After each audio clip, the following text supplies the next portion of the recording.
the House leaders, we just met.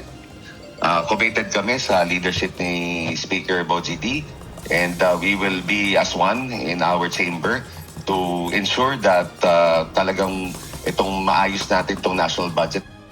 Walang nangyayaring pagbabanta sa liderato ng Kamara sa gitna ng mga isyong kinakaharap ng 2026 national budget. Yan ang sagot ni Parañaque City 2nd District Representative Brian Raymond Yamsuan nang tanungin sa pinakahuling pahayag ni Senate President Pro Tempore Panfilo Lacson. Ayon sa senador, may impormasyon siyang natanggap na may banta umano sa liderato ni na House Speaker Isabela 6th District Representative Faustino Bogie D. III at Majority Leader Ilocos Norte 1st District Representative Sandro Marcos. Pero giit ni Congressman Yamsuan, intriga lamang ito, kabilang ang kongresista sa 11-member House contingent sa BICAM.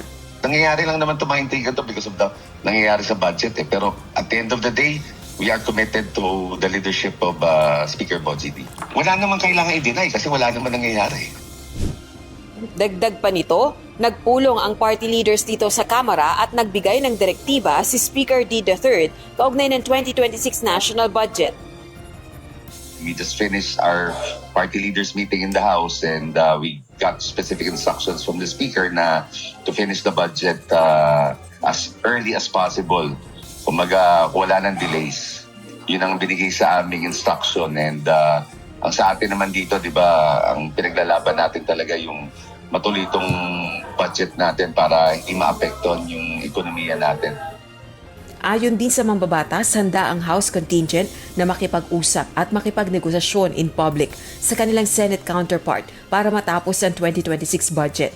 Giit pa nito, ayaw ng House BICAM ng backdoor negotiations.